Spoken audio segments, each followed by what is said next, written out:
Hello, everyone. This is Professor Joseph Holbrook talking about Latin American civilization, and this is the fall of 2023. Today, we're going to talk about the ancient Incan Empire, also known as Tawantinsuyu. This says we're taking a break from our regular textbook, and we're taking this from Charles Mann's excellent book called 1491 about the pre-Columbian indigenous civilizations in the Americas before the arrival of the Europeans. So let's just jump in, shall we? All right, let me back it up. Tawantinsuyu. Tawantinsuyu means the land of the four quarters. It was the largest empire on earth. From the northern edge of Tawantinsuyu to the southern tip, the distance was as great as the distance between St. Petersburg, Russia, to Egypt. If you take it and superimpose it over the modern United States, it basically runs from Canada to Mexico. Very impressive. And you see there on the left a picture of Tawantinsuyu in South America.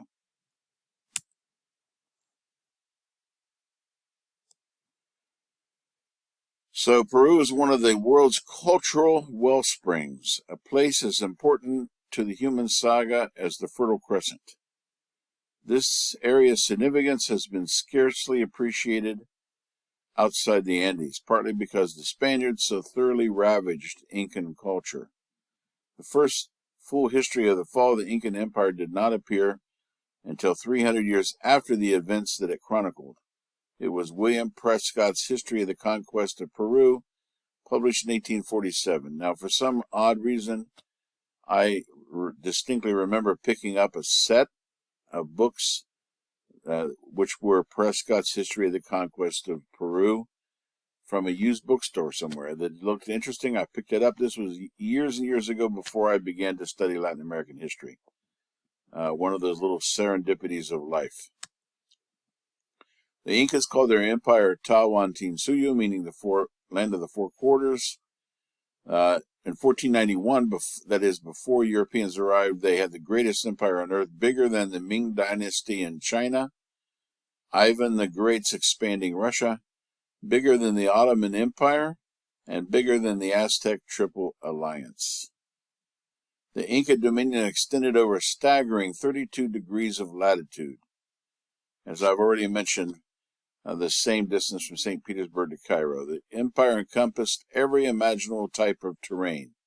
There was rainforest on the Peruvian coast, there were deserts, and there were 20,000-foot peaks of the Andes Mountains.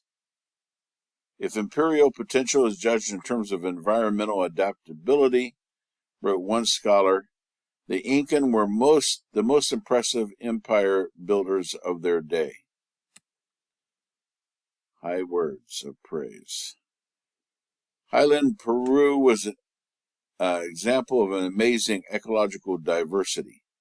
It is the only place on earth where millions of people insist against all apparent logic on living at 10,000 or even 14,000 feet above sea level. Nowhere else have people lived for so many thousands of years at such high altitudes. Nor have they created technically advanced civilizations. The Inca homeland was also steep, with slopes more than 65 degrees from the horizontal, and it was narrow. The distance from the Pacific to the Amazon was less than 75 or 50 miles.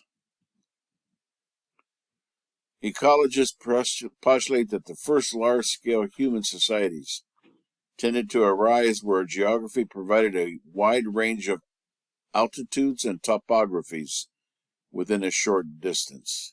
I almost said a wide range of attitudes. One of my isms. One such place is the Fertile Crescent. Another is Peru. In the short traverse from the mountain to the ocean, travelers pass through 20 of the world's 34 principal types of environment. Here's a picture taken of the area with the mountains in the background. It's can be called a vertical archipelago. To survive in this steep hodgepodge of ecosystems, Andean communities usually sent out colonies to live up or down slope in places where resources were available that were unavailable at home. So, for example, they would send a community to live on the coast to find fish and shellfish. In the coastal river valleys, they would grow beans, squash, and cotton.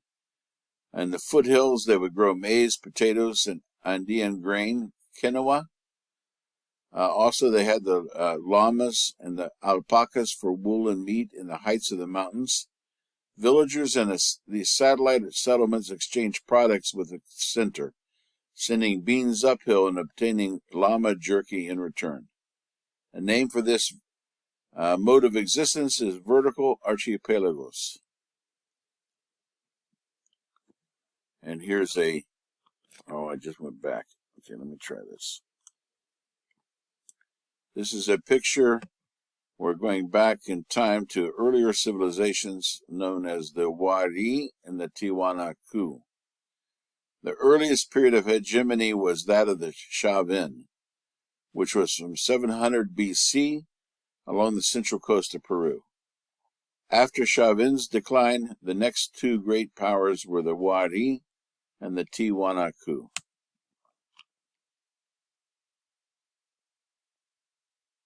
The technologically most expert empire were the Wari, which held sway over the coastline that previously was settled by the Chavin, and the Tiwanaku centered on Lake Titicaca, the lake on the Peru-Bolivian border.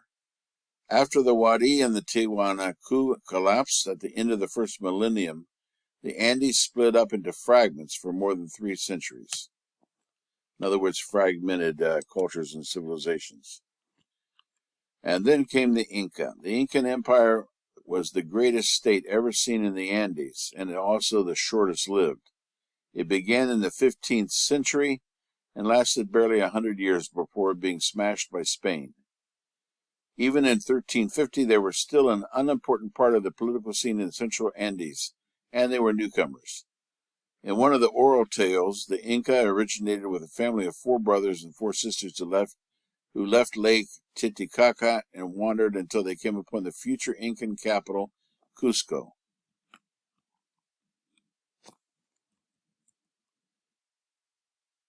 And here's a picture of Cusco. The Inca Cusi Yupanqui. According to a widely quoted chronology by 16th century cleric, a war with the Chanca broke out in 1438.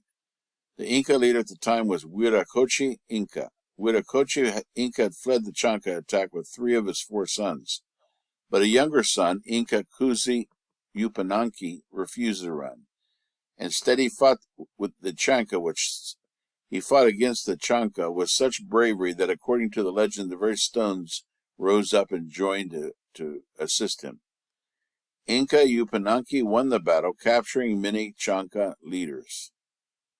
The humiliated Huiracocha Inca, his father, went into exile while Inca Yupanqui returned in triumph to Cusco and renamed himself Pachacuti, which means world shaker, and proclaimed that the ruling Inca families were descended from the sun. After taking the reins of state, Pachacuti spent the next 25 years expanding the empire from central highland Peru to Lake Titicaca and beyond. And here's a picture of the Inca masonry in Cusco. The Plaza of Aquaipata. At the heart of the new Cusco was the Plaza of Aquaipata, 625 feet by 550 feet, carpeted almost in its entirety with white sand carried from the Pacific. Across the facades ran enormous plates of polished gold. In Pachacuti's grand design, Aquaipata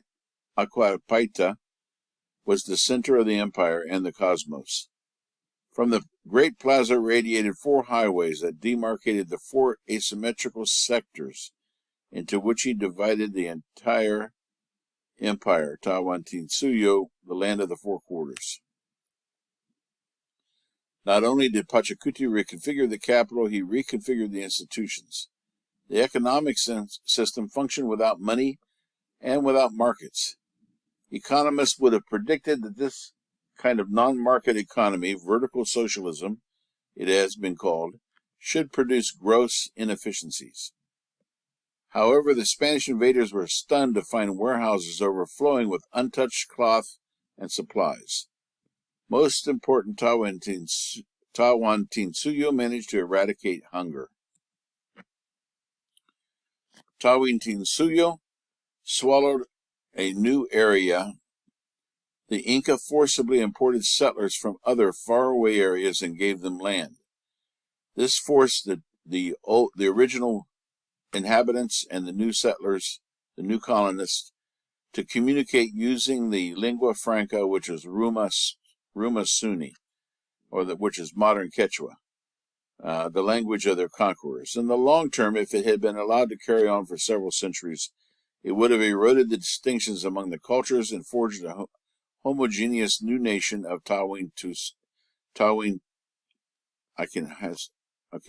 that's a hard one for me to pronounce. Of course, there's a lot of words that are hard for me to pronounce. Tawantinsuyu.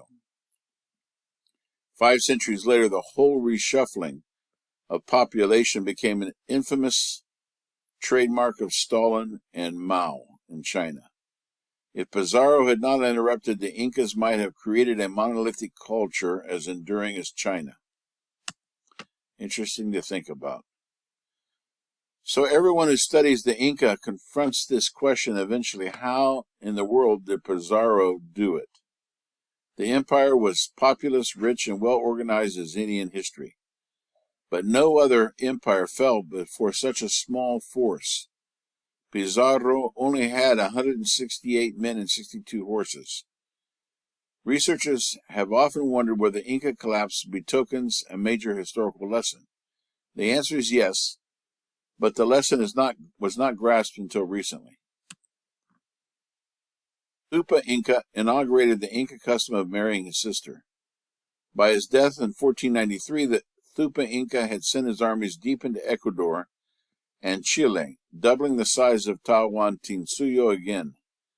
In terms of the area conquered during his lifetime, he was in the league of Alexander the Great and the Genghis Khan. Tupa Inca's death set off a fight for the royal throne. Tawantinsuyu did not have strict succession rules. Instead, the Inca selected the son he thought was most qualified. Tupa Inca had more than 60 sons from all of his wives. So he apparently selected one son as he was dying and then changed his mind on his deathbed and selected another. Oops, that was a mistake. The first son was banished or killed. The second took the name of Huana Capac and became the Inca. Because the new Inca was still a teenager, his name meant munificent youth. 2 uncles served as regents. One uncle tried to usurp power, but was killed by the other. Eventually, the Huana Inca grew old enough to take the reins. Among his first official acts was killing 2 of his own brothers to avoid future problems. Then he married his sister, as his father had. On the right here, you see a picture. You see pictures by Felipe Guaman Poma de Ayala. These pictures were drawn in 1615. He presented his life's work, A Massive History of the Inca Society, with 400 drawings to King Philip II of Spain, hoping the king would use it to learn more about his new subjects. We don't know if Philip ever actually saw it, but it's now the foundation of scholarly research on the Incas.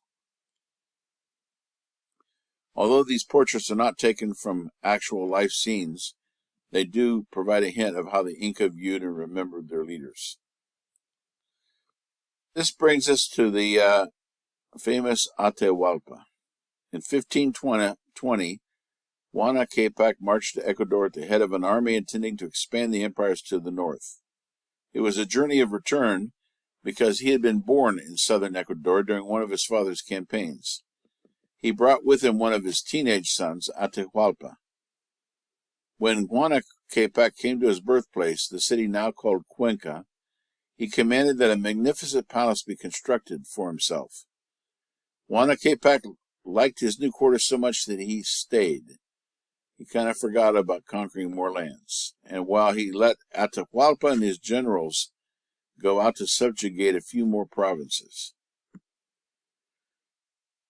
The peoples of the wet equatorial forests did not belong to the Andean culture system and were not interested in joining. They fought ferociously.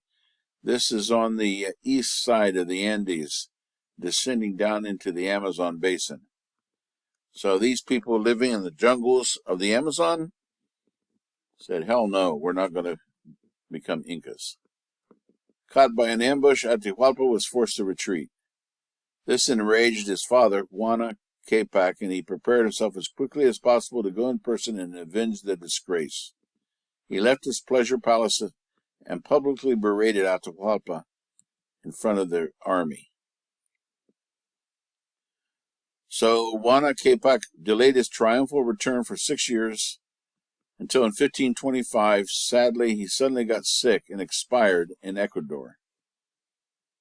On his deathbed, the Inca seems to have passed over Atahualpa and designated Ninan Cuyuchi, who died shortly thereafter of the same illness right before Huayna Capac. So this set up a huge problem because the designated heir was dead, the Inca was dead, and now you have Atahualpa and another son, Huáscar, competing for the throne. The high priest subjected this choice to a divination. They learned that this son would be dreadfully unlucky, that is, Huáscar. Actually, they both were unlucky. So this leads to civil war, which also gives us part of our solution.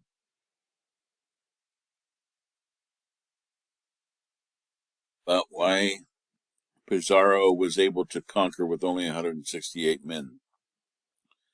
So civil war was unavoidable. Relationships between Atahualpa and Huáscar began to deteriorate over several years, swinging between concealed suspicion and overt hostility. The war lasted 3 years, seesawing across the Andes, and was especially brutal.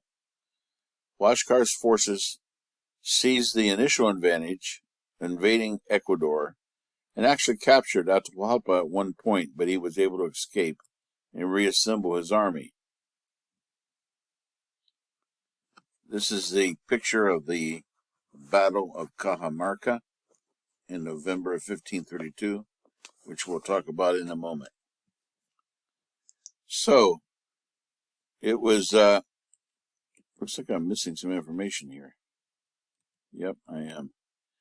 So, after this civil war is going on, of course, you know that the illness was already circulating because Huayna Capac died. His designated heir, Nina Capac, died from smallpox. And it was in this context that Pizarro and his 168 men came trudging into Peru from the coast. And they quickly encountered Atahualpa with his army. And they captured Atahualpa and took him prisoner through deception. You see a picture of him there in the center. They invited him to come in with his entourage, leaving, this is in Cajamarca, leaving the vast army of several tens of thousands of soldiers outside. So he comes in with maybe 100 supporters and his personal entourage, and the Spaniard Pizarro orders his soldiers to attack. They take Atahualpa prisoner and begin to negotiate with him and demand that he fill up several rooms of gold and silver in exchange for his life. So Atahualpa offered to fill a room 22 feet by 17 feet full of gold objects, and 2 similar rooms with silver for his freedom. Pizarro, being a typical Spaniard, quickly agreed to the plan. Between 1532 and May of 1533, caravans of precious objects, jewelry, fine sculptures, architectural ornamentation came on llama-back to Cajamarca. As gold and silver slowly filled the rooms, Tawantinsuyu seemed frozen in inactivity. Rather than releasing Atahualpa after he kept his promise and filled the rooms, they strangled him. Strangling was considered a merciful form of execution. So how exactly did they do it? How did 168 men deal this devastating blow? By the way, I neglected to mention earlier that Atahualpa's brother, Huáscar, died of illness. So there's quite a bit in the chapter by Mann on the technology of battle, and he makes the point that the Incas were not quite at the disadvantage that is often imagined. The Pizarro and the Spaniards did have two advantages. One was steel weapons, armor, rifles, and cannons, and the other was horses.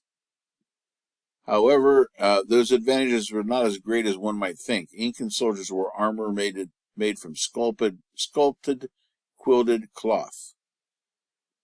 Although Andean troops carried bows, javelins, maces, and clubs, their most fearsome weapon, the sling, was made of cloth. A sling is a woven pouch attached between two strings, and you twirl it around, you let one string go, and they had become deadly accurate with their slings. They could heat them in campfires until they were red hot. They could wrap them in pitch-soaked cotton and hurl them at their targets, and they became burning missiles. Incan roads also were nearly impassable for Spanish horses.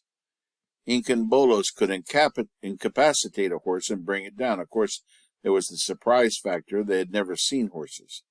But after that initial surprise, if they had attacked the Spaniards in organized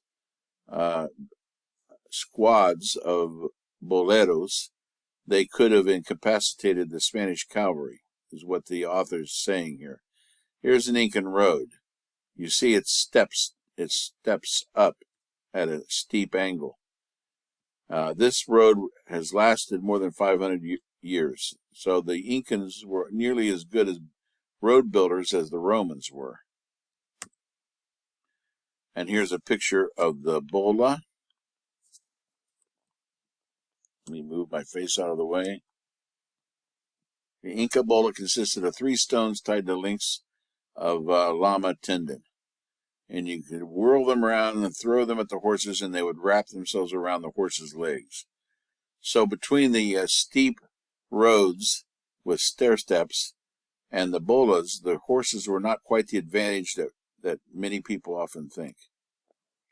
So if it wasn't the technology or the horses, what defeated the Inca? Let's go ahead. I got these in the wrong order. So the answer here really is smallpox. Smallpox broke out in 1524, so severe that more than 200,000 died of it, for it spread to all parts of the kingdom. Smallpox not only killed Juana Capac, it killed his designated heir, his brother, uncle, his sister, wife. The main generals and much of the officer corps died. According to the Inca chronicler Santa Cruz Pachacuti Yamki Salcamayua, all their faces were covered with scabs. Smallpox radiated through the empire like ink spreading through tissue paper.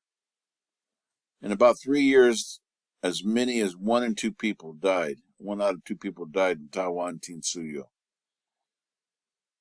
So the entire court, Juana Capac and his court, were wiped out, and that led to the Civil War. So you had a massive tragedy of half of the people dying, 200,000, and then a civil war. Atahualpa and Huáscar were as much the victims of smallpox as those who died from the virus itself. And it was an overwhelming trauma that tore at the bonds of the culture. The Incas were not defeated by steel and horses, but by disease and factionalism. The first 130 years of contact, about 95% of the people died. According to a 1999 estimate, the Earth's population in the beginning of the 16th century was about 500 million. If these figures are right, disease claimed the lives of 80 to 100 million Indians by the first third of the 17th century. All these numbers are at best rough approximations, but it appears that epidemics killed about 1 out of every 5 people on Earth. According to one geographer, it was the greatest destruction of lives in human history. So, that completes our discussion of Tawantinsuyu today. Next week, we'll move on to the encounter between Spaniards and indigenous peoples. Thank you so much for your kind attention. I'll look forward to sharing with you again. Take care.